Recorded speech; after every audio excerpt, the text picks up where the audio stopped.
नमस्कार, देश दुनिया की खबरों के इस नए एपिसोड पर आप सभी का स्वागत है। आज भारत से जुड़ी हुई कई इंपॉर्टेंट अंतर्राष्ट्रीय खबरें सामने निकल के आ रही हैं जो जानना आपके लिए बेहद ज़रूरी है। तो आज के इस वीडियो को पूरा ज़रूर देखिएगा। जहाँ आज की सबसे पहली और इम्पॉर्टेंट अपडेट भारत और रूस से सामने निकल के आ रही है। रिसेंटली रूस के राष्ट्रपति व्लादिमीर पुतिन और भारत के प्रधानमंत्री श्री नरेंद्र मोदी जी ने आपस में एक फ़ोन कॉल पर बातचीत की है। इस बातचीत के दौरान राष्ट्रीय और अंतर्राष्ट्रीय मुद्दों पर बात की गई है जो कि देश के लिए बहुत जरूरी हैं। दूसरी इंपॉर्टेंट अपडेट भी रूस से सामने निकल के आ रही है, जहां कुछ समय पहले भारत ने रूस से KA-31 हेलीकॉप्टर्स खरीदने के लिए कुछ बातचीत की थी, लेकिन अब इस डील को पूरी तरीके से कैंसिल किया जा चुका है। तीसरी इंपॉर्टेंट अपडेट इजराइल से सामने निकल के आ रही है, जहां पर इजराइल के कुछ सैनिकों ने मस्जिद में जाकर के कुरान जला दी, जिसके बाद हमास भड़क गया और उसने अब कई मुस्लिम देशों ने मदद के लिए गुहार लगाई है। चौथी इंपॉर्टेंट अपडेट भारत और अमेरिका से सामने निकल के आ रही है, जहां पर अमेरिका ने भारत को एडवांस सबमरीन्स के लिए नई मंजूरी दे दी है। आइए आज के इस वीडियो में सारी इंपॉर्टेंट अपडेट्स आपको डिटेल्स में बताते हैं। यदि आपको हमारी वीडियोस पसंद आ रही हैं तो आज के इस वीडियो को लाइक और चैनल को सब्सक्राइब जरूर कीजिएगा। सबसे पहले भारत और रूस से आ रही उस इंपॉर्टेंट अपडेट की बात की जाए जिसके बारे में खुद प्रधानमंत्री मोदी जी ने ट्वीट करके सबको इन्फॉर्मेशन दी है। रिसेंटली उन्होंने कहा कि रूस के राष्ट्रपति व्लादिमीर पुतिन और PM मोदी की फोन कॉल पर बात की है, जिसमें दोनों ही देश किस तरीके से राष्ट्रीय और अंतर्राष्ट्रीय स्तर पर खुद को मजबूत कर पाए। इसके अलावा रूस और यूक्रेन के बीच में चल रहा घमासान किस तरीके से सॉल्व किया जाए, और उसी बीच अमेरिका का तीसरा एंगल भी सामने निकल के आया है कि अमेरिका किस तरीके से नहीं चाहता कि इस युद्ध को अभी भी विराम दिया जाए। डिटेल्स की बात की जाए तो सबसे पहले यहाँ पर रूस और यूक्रेन के बीच में जो संघर्ष चल रहा है, इसमें किस तरीके से विचारों का आदान प्रदान हो रहा है, इसको सॉल्व किया जाए। यानी कि अगर एक पर्टिकुलर पार्टी को किसी भी तरीके से भड़काया जाता है तो डेफिनेटली वो गुस्से में आकर के दूसरे पर बदला लेती है। तो इन चीजों को किस तरीके से रोका जाए, इस पर बातचीत की गई है। इसके अलावा भारत और रूस के बीच में किस तरीके से विशेष और विशेषाधिकार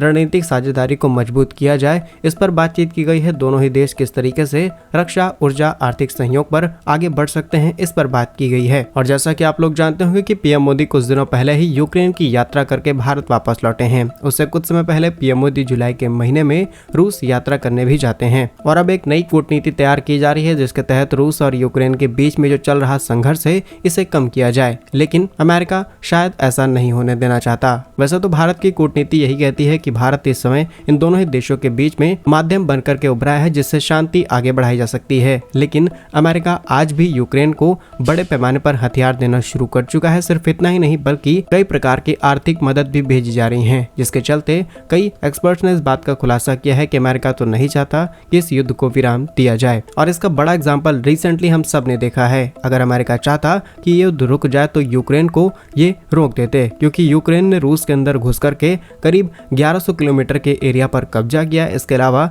30 किलोमीटर वो डायरेक्टली रूस के अंदर घुस गए हैं, और वो यूक्रेन जो अमेरिका के मंजूरी के बिना सांस तक नहीं लेता, वो इतना बड़ा कदम अकेले दम पर कैसे उठा सकता है। इस पर भी कई सवाल खड़े हो रहे हैं। अब देखने वाली बात यह है कि अमेरिका अगर इस युद्ध को रोकता है तो इससे विश्व भर में शांति आ सकती है, और नहीं रोकता है तो डेफिनेटली ये जो अस्थिरता बनी आ रही है ये आगे भी बनी रहेगी। फिलहाल इस पर आप क्या सोचते हैं हमें कमेंट्स में जरूर बताइएगा। नेक्स्ट इंपॉर्टेंट अपडेट की बात की जाए तो ये भी रूस से सामने निकल के आ रही है। यदि आपको याद हो तो कुछ दिनों पहले ही भारत की तरफ से रूस के सामने एक प्रस्ताव रखा जाता है जिसमें भारत करीब 10 कमो KA-31 airborne early warning helicopters खरीदने के लिए बातचीत शुरू करते हैं। लेकिन अब इस डील की जो करंट स्टेटस है, यहाँ पर रशिया की तरफ से इसे पूरी तरीके से निलंबित यानी कि सस्पेंड किया जा चुका है, और इसके पीछे रूस ने सभी चीजों को क्लियर किया है कि एग्जैक्टली कौन कौन से रीजंस हैं जिसकी वजह से हम इस डील को सस्पेंड कर रहे हैं। पहले डिटेल्स की बात की जाए तो भारतीय सेना में हेलीकॉप्टर्स की आज भी कमी है, इसीलिए हमें अमेरिका से भी कई एडवांस हेलीकॉप्टर्स खरीदे हैं और कई अभी ऑर्डर्स पेंडिंग में हैं। लेकिन हम डाइवर्स होकर के अपनी डिफेंस इक्विपमेंट्स की सप्लाई को पूरा कर रहे हैं, चाहे फिर हमें वो रशिया से खरीदने पड़े हो या फिर अमेरिका से या फिर इजराइल से। हम जरूरत के हिसाब से अलग अलग देशों के साथ डिफेंस पार्टनरशिप करते हैं, जिसमें रशिया काफी बड़ा पार्टनर है। और भारतीय सेनाओं की इसी जरूरतों को पूरा करने के लिए एक्स्ट्रा KA-31 हेलीकॉप्टर्स की मांग थी एक लंबे समय से देश के अंदर उठ रही है। इन हेलीकॉप्टर्स का उपयोग समुद्री निगरानी सुरक्षा के लिए आसानी से किया जा सकता है, और समुद्र के ऊपर इस तरीके के हेलीकॉप्टर बहुत अच्छे से उड़ान भर पाते हैं। और ये डील इतनी ज्यादा आगे बढ़ गई कि इसकी लागत करीब $520 मिलियन यानी कि लगभग 4354 करोड़ रुपए निर्धारित की गई थी। आप इसी बात से अंदाजा लगा सकते हैं कि जब किसी भी डील डील का प्राइस डिसाइड हो जाता है तो डेफिनेटली ये डील अपने नेक्स्ट स्टेज पर चली गई थी। लेकिन आज रूस ने इसे सस्पेंड किया है। इसके पीछे बड़ा रीजन दिया गया है रूस और यूक्रेन के बीच में चल रहा संघर्ष। यहाँ पर बताया गया है कि हम अभी अपने डिफेंस प्रोडक्शन का काफी बड़ा हिस्सा कट कर चुके हैं, जिसकी वजह से अभी हमें खुद हथियारों की जरूरतें हैं। ऐसे में हम किसी और देश को सप्लाई कर पाए,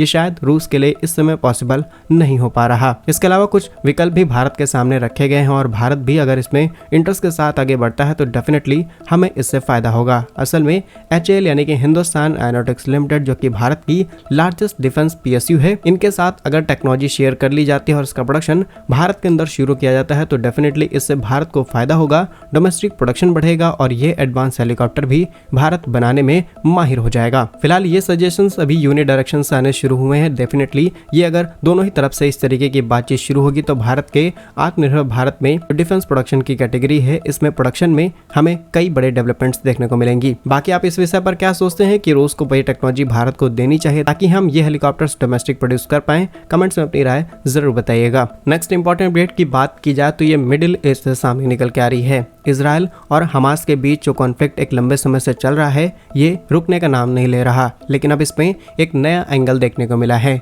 रिसेंटली आई रिपोर्ट्स के मुताबिक इजरायली के सैनिकों ने गाजा की एक मस्जिद में जाकर के वहां पर रखी कुरान की कुछ कॉपीज को जला दिया है और इसके बाद हमास पूरी तरीके से भड़क गया और उसने अब कई अरब मुस्लिम देशों के साथ इस बारे में शिकायत करनी शुरू कर दी है। हमास ने तो इस पूरी घटना पर निंदा की है। इसी के साथ तमाम मुस्लिम देशों से डिमांड की गई है कि आप भी इस पर एक्शन लें, क्योंकि ये हमारे धर्म का मामला है, जिसमें साफ शब्दों में कहा गया है कि कुरान की प्रतियों को जलाना, इसके अलावा मस्जिदों के अंदर अपवित्र तरीके से प्रवेश करना, उन्हें नष्ट करना, ये सभी तरह से भरे हुए काम इजरायली सैनिक करते चले आ रहे हैं। इसके अलावा अल जजीरा ने तो इन सभी कैमरों की फुटेज भी प्रसारित की है। अगर आंकड़ों की बात की जाए तो गाजा सरकार के मीडिया कार्यालयों के अनुसार इजरायल ने पिछले 10 महीनों के भीतर करीब 610 मस्जिदों को पूरी तरीके से नष्ट कर दिया है। इसके अलावा इजरायली हमलों की वजह से अब तक करीब 40,200 से भी ज्यादा फलस्तीनी मारे जा चुके हैं और कितने ज्यादा घायल हुए हैं, कितने ज्यादा अभी चलने लायक में नहीं है, इसकी कोई गिनती नहीं है। लेकिन सोचने वाली बात यह है कि हमास के इस नए एक्शन के बाद कौन कौन से मुस्लिम देश हमास का साथ देने आते हैं और अगर वो